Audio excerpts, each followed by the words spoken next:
ईशान अपने गिटार के तारों पर उंगलियां फेर रहा था। हर सुर उसकी गैर मौजूदगी का दर्दनाक एहसास दिला रहा था।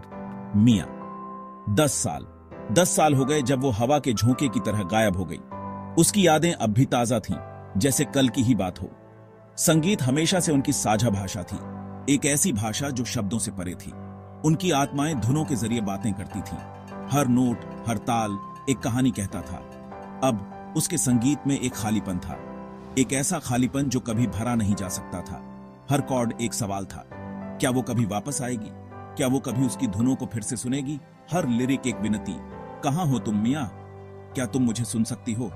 नमकीन हवा से उसकी आंखें जल रही थीं, लेकिन ये आंसू सिर्फ हवा के कारण नहीं थे। उफनती लहरें उसके दिल के तूफान को दिखा रही थीं, एक तूफान जो कभी शांत नहीं होता। उसने अपनी आंखें बंद कर लीं, धुन को बहने दिया। हर नोट में उसकी आत्मा का एक टुकड़ा था, एक धुन जो लालसा से पैदा हुई थी, एक धुन जो उसकी आत्मा की गहराइयों से निकली थी। प्यार खो गया पर भुलाया नहीं गया। उसकी यादें अब भी उसके दिल में बसी थीं। उसका संगीत ही उसका एकमात्र सहारा था, एकमात्र तरीका जिससे वो अपने दर्द को बयां कर सकता था। दर्द को बयां करने का एकमात्र तरीका जिसे शब्द छू भी नहीं सकते थे। उसकी धुनें उसकी कहानी कहती थीं, एक ऐसी कहानी जो कभी खत्म नहीं होती। बारिश छत पर कहर बरपा रही थी, उसके धड़कते दिल की लय की नकल कर रही थी। ईशान अपना अटारी साफ कर रहा था। हर धूल भरा डिब्बा भूली हुई यादों का दरवाजा था। फिर उसने उसे देखा, एक कोने में रखी, पुराने कंबलों के नीचे छुपी हुई एक छोटी चमड़े की डायरी, मियां की डायरी। उसने घिसे हुए कवर पर अपनी उंगलियां फेर ली। उसकी सांस थम सी गई। हिचकिचाते हुए उसने उसे खोला। पन्ने मियां की जानी पहचानी लिखावट से भरे हुए थे। उसके सामान्य चुलबुले नोट्स नहीं, बल्कि कुछ अलग, पत्र, अनसेंट लेटर्स, और हर एक उसको संबोधित था। उसका दिल जोरों से धड़क रहा था। उसे ये पहले क्यों नहीं मिला? उसने ये लेटर्स उसे क्यों नहीं दिए? कांपते हाथों से उसने पढ़ना शुरू किया। हर चिट्ठी मियां की आत्मा में एक खिड़की थी। उन्होंने अपने सपनों के बारे में बात की, उनके भविष्य के लिए, उनकी उम्मीदों के बारे में। लेकिन कुछ और भी था। उसके शब्दों में डर का एक करंट दौड़ रहा था, एक अंधेरा जिसे उसने उससे छुपाया था। उसने एक राज के बारे में लिखा, एक खतरनाक राज जिससे उनकी जिंदगी बिखर सकती थी। मुझे जाना था ईशान, उसने लिखा, तुम्हारी रक्षा करने के लिए। उसकी रक्षा किससे? उसके शब्द उसके पेट में एक मुक्का थे। उसने हमेशा माना था कि वो उसकी वजह से चली गई, क्योंकि वो अब उससे प्यार नहीं करती थी। लेकिन सच्चाई कहीं ज्यादा जटिल थी, कहीं ज्यादा दर्दनाक। उसे ढूंढना था, उसे समझना था। डायरी में एक लाइट हाउस का जिक्र था, एक ऐसा लाइट हाउस जो समुद्र के किनारे खड़ा था, जहां लहरें उसकी दीवारों से टकराती थीं और हवा में नमक की खुशबू बसी रहती थी। ये वही जगह थी जहां वे बचपन में खेला करते थे, जहां की रेत पर उनके पैरों के निशान आज भी मौजूद थे। ये एक मुश्किल कोशिश थी, एक ऐसा सफर जो आसान नहीं था, लेकिन ईशान को कहीं से तो शुरुआत करनी थी।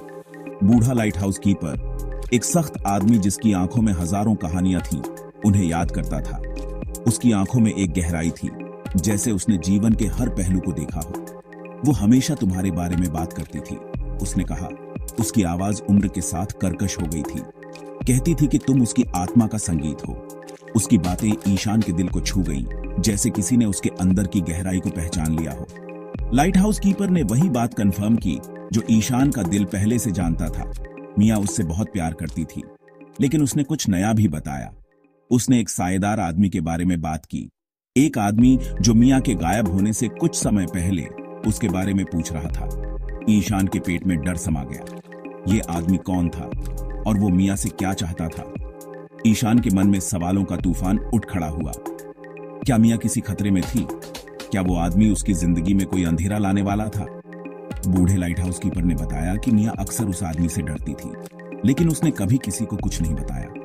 उसने एक सायेदार आदमी के बारे में बात की, एक आदमी जो मियां के गायब होने से कुछ समय पहले उसके बारे में पूछ रहा था। ईशान के पेट में डर समा गया। ये आदमी कौन था और वो मियां से क्या चाहता था? ईशान के मन में सवालों का तूफान उठ खड़ा हुआ। क्या मियां किसी खतरे में थी? क्या वो आदमी उसकी जिंदगी में कोई अंधेरा लाने वाला था? और वो मियां से क्या चाहता था? ईशान को अब इस रहस्य को सुलझाना था। चाहे इसके लिए उसे कितनी भी मुश्किलों का सामना क्यों न करना पड़े। अगला सुराग उसे उनके पुराने म्यूजिक टीचर के पास ले गया, एक दयालु महिला जिसने उनके साझा जुनून को बढ़ावा दिया था। उसे देखकर उसकी आंखें भर आईं। वो हमेशा कहती थी कि वो तुम्हारे लिए वापस आएगी। उसने फुसफुसाते हुए एक टूटा हुआ नोट उसे दिया। ये उसके जाने के कुछ हफ्तों बाद आया था। नोट छोटा था, बिना नाम का और डरावना। इसमें एक मीटिंग की बात कही गई थी, चुप रहने की चेतावनी। ईशान का खून जम गया। वो राज, वो खतरा जिसके बारे में मियां ने लिखा था, बहुत असली लग रहा था।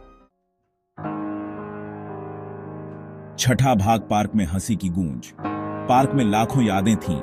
बरगद के पेड़ के नीचे पिकनिक, झूलों पर चोरी के चुंबन, हवा में गूंजती उनकी हंसी। अब पार्क शांत था, सन्नाटा बहरा कर देने वाला था। उसने खुद को उनकी बेंच की ओर खिंचा पाया जहां उन्होंने सालों पहले अपने नाम खो दे थे। और वहां एक ढीले तख्ते के नीचे एक और चिट्ठी थी। ये चिट्ठी अलग थी। ये एक बेताब उम्मीद से भरी थी, एक विश्वास कि वे एक दिन फिर मिलेंगे। लेकिन इसमें उसकी चुप्पी के पीछे के कारण का भी संकेत था, एक कारण जो लिखने में बहुत खतरनाक था। 7वां भाग, अनसेंट लेटर। वो खुद को अपने अपार्टमेंट में वापस पाया, डायरी हाथ में लिए हुए। केवल एक चिट्ठी बिना पढ़ी रह गई थी, आखिरी जो उसने गायब होने से पहले लिखी थी। उसके हाथ कांप रहे थे जैसे ही उसने भंगुर कागज को खोला। मैं इससे लड़ने वाली हूं ईशान, उसने पढ़ा। उसकी आंखों में आंसू आ गए। मैं हमारे लिए लड़ने वाली हूं, मेरा इंतजार करो। चिट्ठी अचानक खत्म हो गई। बाकी का पन्ना खाली था, लेकिन यह काफी था। वो आखिरकार उसके प्यार की गहराई, उसकी सुरक्षा के लिए किए गए त्याग को समझ गया। 8वां भाग, आखिरी नोट। डायरी में एक आखिरी सुराग था, पहाड़ों में छुपी एकांत केबिन की एक फीकी तस्वीर। यही था पज्जल का आखिरी टुकड़ा। वो रात भर गाड़ी चलाता रहा। उसका दिल उसकी पसलियों के खिलाफ ढोल की तरह बज रहा था। केबिन वैसा ही था जैसा उसे तस्वीर से याद था। वो लगभग मियां की उपस्थिति महसूस कर सकता था। पेड़ों के बीच उसकी हंसी गूंजती हुई सुन सकता था। वो अंदर गया। उसकी सांस थम सी गई। वहां पुरानी लकड़ी की मेज पर एक नोट रखा था। उस पर उसका नाम जानी पहचानी लिखावट में लिखा था। 9वां भाग, अनकहे वादे, अटूट बंधन।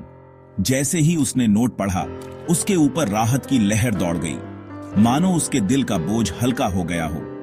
लेकिन राहत के बाद गुस्से का एक उभार आया। मियां जिंदा थी। वो इतने सालों से एक नई जिंदगी जी रही थी, सुरक्षित लेकिन छुपी हुई। उसने अपने आप को दुनिया से छुपा लिया था ताकि वो खतरे से दूर रह सके। नोट में सब कुछ बताया गया था, वो किस खतरे में थी और क्यों उसे अपनी पहचान छुपानी पड़ी। उसने उसकी रक्षा के लिए क्या क्या किया था। हर कदम, हर निर्णय, सब कुछ उसके लिए था। वो उसका इंतजार कर रही थी, समुद्र के किनारे उनकी जगह पर। वो जगह जहां उन्होंने पहली बार अपने सपनों को साझा किया था। वो किनारे की ओर दौड़ा जैसे उसके पैरों में पंख लग गए हों। उसका दिल डर और उम्मीद के मिश्रण से धड़क रहा था। और वो वहां थी, पानी के किनारे पर खड़ी, जैसे उसने वादा किया था कि वो होगी। अब कोई राज नहीं, अब कोई अनकहा वादा नहीं, बस उनके प्यार का कच्चा, बिना मिलावट वाला सच, जो समय और दूरी से परे था। बरसों के बिछड़ने के बाद पहले से कहीं ज्यादा मजबूत। उनके बीच का बंधन अब और भी गहरा हो गया था। उनके मिलन की धुन हवा में भर गई, जैसे प्रकृति भी उनके साथ जश्न मना रही हो। माफी, समझ और स्थायी प्यार का एक संगीत। उनके दिलों में एक नई शुरुआत की उम्मीद जाग उठी थी और उनके बीच का बंधन अब अटूट था।